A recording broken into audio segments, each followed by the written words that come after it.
Hello guys, मैं आज आपके लिए बहुत ज़्यादा इंटरेस्टिंग सी स्टोरी लेकर आई हूँ, जो कि एक है बेसहारा लड़की के ऊपर। जो कि एक लड़का जो होता है, यानी कि बहुत ज़्यादा रिच बॉय होता है, वो हमारी फीमेल लीड को ऑब्सेस करके प्रेग्नेंट कर देता है। देन वो प्रेग्नेंट हो जाती है और फिर वो उसके बाद पता ही नहीं लगता एक दूसरे को, वो ना ही वो एक दूसरे को जानते हैं, ना ही वो एक दूसरे की फेस को पहचान सकते हैं। देन तभी हमारी जो फीमेल लीड होती है वो डॉक्टर के पास आकर कहती है कि मैं प्रेग्नेंट हूँ। देन तभी हमारी जो डॉक्टर होती है वो कहती है कि इसका फादर कौन है, तुम्हें पता नहीं है क्या?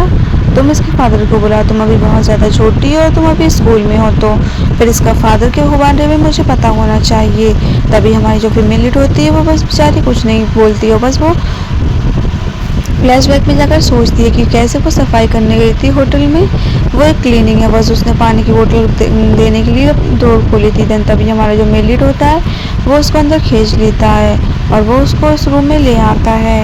देन तभी वो उसको ज़बरदस्ती करने लगता है उसके संग। देन तभी हमारी जो फीमेल लीड होती है वो कहती है प्लीज़ मेरी हेल्प करो। देन तभी वो लॉक कर देता है डोर को और वो दोनों हाथों से पकड़ कर उसको दीवार के साइड ले आता है। देन तभी वो उससे कहता है कि प्लीज़ मुझे छोड़ो। तभी हमारी जो फीमेल लीड होती है वो कहती है प्लीज़ तुम मुझे जाने दो, तुम मुझे क्यों नहीं छोड़ रहे हो, मैंने तुम्हारा क्या बिगाड़ा है। देन तभी वो उसको देखने लगती, पर अंधेरे की वजह से वहाँ पर कुछ भी नज़र नहीं आता है।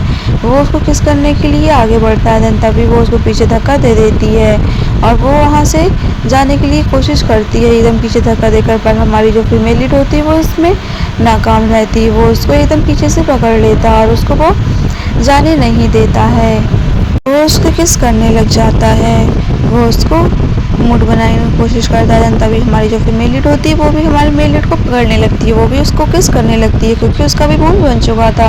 वो भी ऑब्सेस होने के लिए पूरी तैयार हो चुकी थी, वो लगातार एक दूसरे को किस करते रहते हैं। तभी हमारी फीमेल लीड भी हमारे मेल लीड को किस करना स्टार्ट कर देती है। वो एकदम लगातार अपने होठ मेल लीड की साइड से हटा ही नहीं रही होती है और दीवार में हमारा मेल लीड हाथ लगाए हुए होता है। देन तभी हमारी जो फीमेल लीड है और मेल लीड वो दोनों बेड पर जाने के लिए तैयार हो जाते हैं। वो किस करते करते बेड की साइड जाने लगते हैं। देन तभी हमारी जो फीमेल लीड होती है वो हमारे मेल लीड के ऊपर गिर जाती है, वो उसको बेड पर नीचे गिरा देती है। वो उसको लगातार किस करना स्टार्ट कर देती है, वो लगातार एक दूसरे को किस करते रहते हैं और वो दोनों के मूड बिल्कुल बन चुका था। सुबह होती है और हमारी जो फीमेल लीड होती है वो बस सो रही होती है। जैसे ही वो उठती है उसकी नींद खुलती है, वो अपनी साइड में देखती है कि वो शायद लड़का हो जिसके साथ उसने कल इंटीमेट हुई है। देन तभी वो वहाँ पर होता ही नहीं है, वो वहाँ से चला गया था। देन वो वहाँ पर उठकर देखती है कि वो कहाँ चला गया, उसको वो नज़र कहीं भी नहीं आता है। वो वहाँ पर एक लेटर छोड़ के गया था जिस पर लिखा था कि मुझे कुछ काम है तो मेरा इंतज़ार करना, बस मैं एक मीटिंग निपटा कर तुम्हारे पास आ जाऊँगा। पर वो वहाँ से चली आती है ऐसी और वो सोचती है कि ऐसा ऐसा हुआ था। वो डॉक्टर को सारी बातें बता देती है। वो कहती है कि मैं ही अब सिंगल मदर हूँ, मुझे किसी के सहारे की ज़रूरत नहीं है अपने बच्चे को पालने के लिए, मैं खुद अकेले पाल लूँगी। तभी डॉक्टर कहती है कि बेटा अभी तुम बहुत ज़्यादा छोटी हो, तुम अभी स्कूल में हो, तो मुझे नहीं लगता है कि तुम इस बच्चे को भी रखना चाहिए, तुम्हारी फैमिली सपोर्ट में भी कोई नहीं है, तुम सिंगल मदर कैसे सब हैंडल करोगी।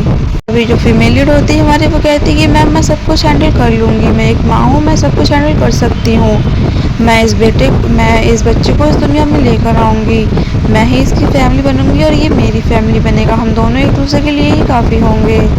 डॉक्टर कहती है ठीक है फाइन और वो उसको रिपोर्ट दे देती है प्रेगनेंसी की। देन तभी हमारी जो फीमेल लीड होती है वो प्रेगनेंसी की रिपोर्ट उससे ले लेती है, वहाँ से जाने लगती है। वो कहती है कि मैं तुम्हारा इंतज़ार कर रही हूँ, welcome to this world my baby, मैं तुम्हारा बेसब्री से इंतज़ार कर रही हूँ। और वो स्माइल करते हुए वहाँ से जाने के लिए तैयार हो जाती है, वो वहाँ से जाने लगती है।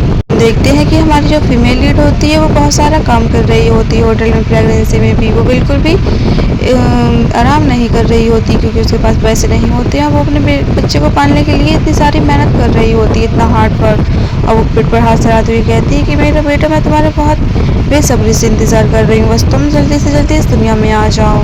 नेक्स्ट पार्ट में हम देखते हैं उसके बाद कि वो बच्चा इस दुनिया में आ चुका है और वो बहुत ज़्यादा हंस रहा होता है। देन तभी हमारी फीमेल लीड उसे देखकर बहुत ज़्यादा हंसती है। वो कहती है तुम कितने ज़्यादा क्यूट हो, तुम बिल्कुल मम्मा पर गए हो एकदम। तुम मेरे प्यारे बेटे हो। देन कहती क्या तुम्हें भुक्की भुक्की लगी है, ये लो तुम दूध पी लो, बिल्कुल भी रोना मत, ये लो मम्मा के हाथ से दूध पी लो। देन हम 6 साल बाद देखते हैं कि उसका जो बेटा होता है वो 6 साल का हो चुका है और उसके हाथ में एकदम इंजरी हो चुकी है, क्योंकि वो एक लेडी ने उसको कार से धक्का दे दिया था तो उसका हाथ टूट गया है।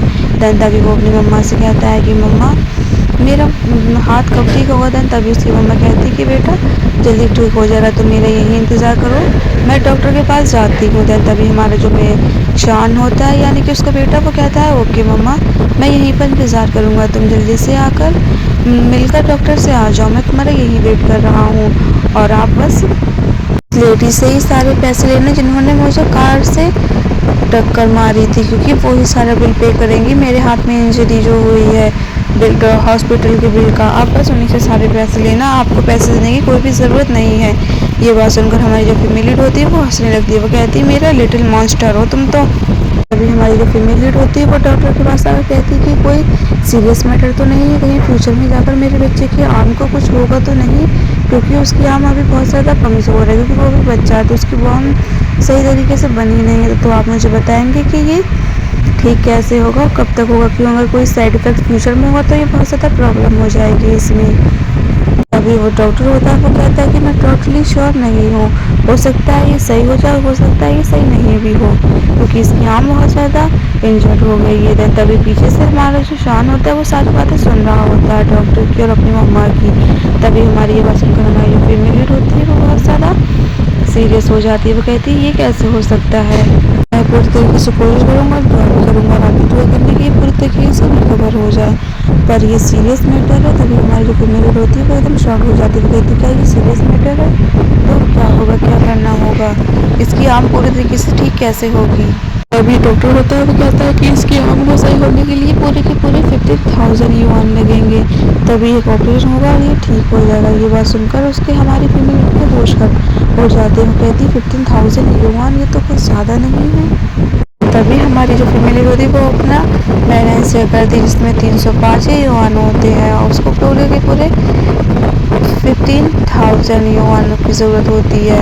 तभी वो कहती है कि ठीक है मैं कुछ ना कुछ कर लूँगी। देन नेक्स्ट बार में हम देखते हैं कि हमारा जो मेल लीड होता है उसके जो फादर होते हैं पूरी सिक्योरिटी के साथ और पूरे गार्ड के साथ हॉस्पिटल में आए हुए होते हैं, क्योंकि उसके फादर का जो लेग होता है वो इंजर्ड हो चुका होता है और वो बहुत ज़्यादा परेशानी हो रही थी चलने में, क्योंकि उनका बुढ़ापा आ चुका था। देन तभी वो वहाँ पर हॉस्पिटल में आए हुए होते हैं। देन तभी हमारा जो मेल लीड जैसन होता है उसके जो फादर होते हैं वो जैसन से कहते हैं कि तुम मुझसे बिल्कुल भी प्यार नहीं करते हो।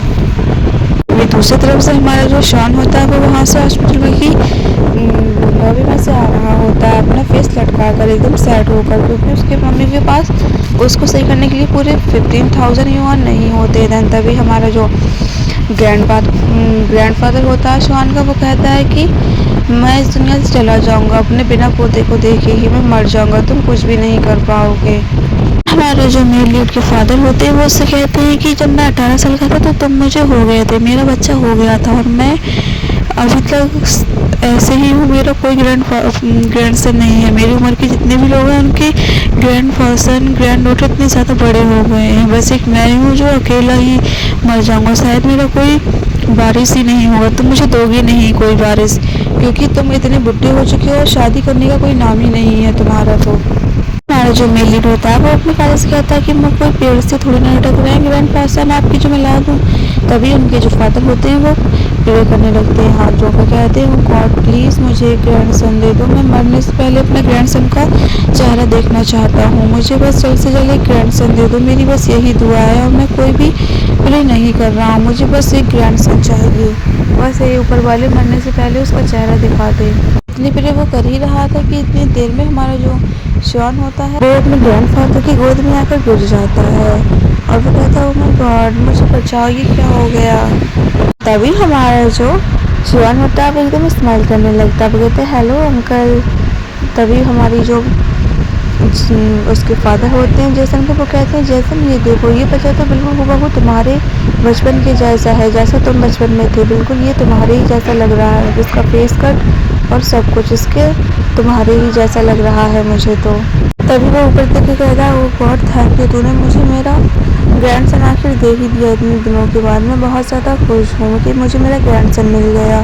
तभी वो उसको देखकर बहुत ज़्यादा खुश हो रहा होता है। तभी हमारा जो जान होता है वो पीछे हट जाता है। वो कहता है I am so sorry mister, मैं आपकी गोद में गिर गया, ये मेरी गलती थी, प्लीज़ मुझे माफ़ कर दीजिए। और वो ये बात कहकर वहाँ से भागने लगता है। जैसे ही हमारे जो ग्रैंड फादर होते हैं उसके से रोकने की कोशिश करते हैं तो उनका हाथ उसके बालों में आ जाता है, उसके बालों में उनका हाथ लगता है। तो वो उसे कहते हैं रोको, इसको रोको, ये मेरा ही ग्रैंडसन है, इसको सारे लोग रोको जाके। देन तभी हमारा जो जैसन होता है वो कहता है डैड प्लीज़, आपकी उम्र हो चुकी है, हर किसी बच्चे को आप मेरा बच्चा कैसे कह सकते हो, आपको बिल्कुल ये इनलीगल जैसे काम कर रहे हो, ये मेरा बच्चा कैसे हो सकता है, आप खुद ही तभी जो उसके सोचो। फादर होते हैं तभी वो कहता है कि नहीं, हूबहू तुम्हारे शक्ल के मैच का है, क्योंकि तुम जब बचपन पे ऐसे ही थे, ये बेटा हो ना हो ये तुम्हारा ही बेटा है, मुझे कुछ नहीं पता है, मैंने ये बाल ले लिया है।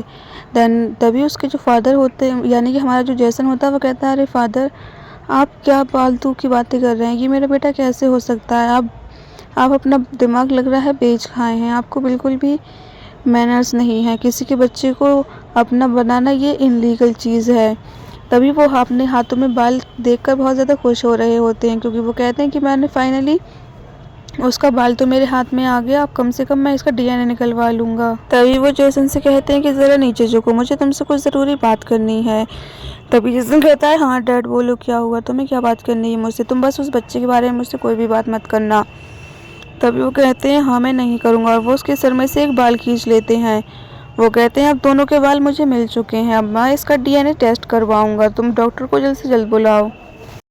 देन तभी पे वहाँ पर डॉक्टर आ जाते हैं और वो कहते हैं ये लो रिपोर्ट आ चुकी है, डीएनए की रिपोर्ट तैयार है मिस्टर जैसन। देन तभी वो उसको डॉक्टर रिपोर्ट देते हैं। देन तभी उनके जो मैनेजर होते हैं वो रिपोर्ट वहाँ से ले लेते हैं। वो कहते हैं लाओ डॉक्टर, मैं इनका असिस्टेंट हूँ, मैं दूंगा इनको ये रिपोर्ट। देन तभी वो उनका असिस्टेंट जो होता है वो जैसन को रिपोर्ट दे देता है और जैसन अपने हाथ में वो रिपोर्ट कर देखते हैं जिसमें लिखा हुआ होता है कि नेक्स्ट ऑफ किम, क्योंकि उसमें लिखा हुआ होता है कि रिपोर्ट ये बिल्कुल सच है, जो वो बच्चा है वो जैसन का ही है। ये देखकर जैसन बहुत ज़्यादा एकदम शॉक में चले जाते हैं। वो सोचते हैं कि ये मेरा बेटा कैसे हो सकता है, मेरा तो कोई बेटा भी नहीं है और ना ही मेरी अभी ऐसी कोई गर्लफ्रेंड थी जिससे मैं इंटीमेट हुआ था। देन तभी वो सोचते हैं कि ये बेटा कहाँ से आया मेरा, और वो फ्लैशबैक में जाकर सोचते हैं कि हाँ उस रात मेरे साथ एक लड़की थी रूम में जिससे मैं इंटीमेट हुआ था। देन मैंने वहाँ जाकर देखा था तो वो लड़की वहाँ से चली गई थी, इसलिए वो शायद उसी का ही बेटा होगा उसके साथ मेरा। और वो ये चीज़ देखकर कहते हैं ओ माय गॉड, ये तो मुझसे बहुत ज़्यादा बड़ी गलती हो गई है, अब मैं उसको कहाँ देखूँगा। और जो वो देखने के लिए गए थे उन्होंने बोला था जो लेटर रखा था टेबल पर वो भी वहीं रखा रह गया था। देन वो सोचते हैं ओ गॉड ये मुझसे क्या हो गया। एंड तभी वो उसके हाथ में से रिपोर्ट ले लेते हैं, कहते हैं मुझे दो, तुम क्या देख रहे हो इतनी टाइम से। देन वो रिपोर्ट चेक करते हैं तो उसमें 99.99% एकदम सच थी रिपोर्ट। वो उसमें था कि ये सेम डीएनए टेस्ट दोनों का सेम है। तभी ये बात सुनकर जो हमारा मेल लीड होता है वो बहुत ज़्यादा खुश होता है। वो कहता है ओ माय गॉड मैं फादर बन गया। और जो उसके फादर होते हैं वो कहते हैं वो finally so I am have a grandson, मैं अब दादा बन गया हूँ, मुझे बहुत ज़्यादा खुशी है कि मेरा भी पोता है, गॉड ने मेरी प्रे को सुन लिया, अब मैं बिल्कुल सही हो गया हूँ। अब वो एकदम डांस करने के लिए खड़े हो जाते हैं। उनके जो पैर में इंजरी हुई थी वो उसको भी भूल जाती हैं। ये बात देखकर उनका जो सन होता है वो कहता है फादर आप प्लीज़ ऐसा मत करिए, आपके पैर में इंजरी हुई है तो आप ऐसे मत चलिए। तभी वो कहता है कि नहीं मुझे ग्रैंडसन मिल गया है फाइनली, अब मैं बहुत ज़्यादा खुश हूँ, मैं उसको ढूंढ लूँगा सब में, तुम सारे लोग जाकर मेरे ग्रैंडसन को ढूंढ के लाओ, जल्दी जाओ सारे लोग। अब वो वहाँ से चले जाते हैं ढूंढने के लिए।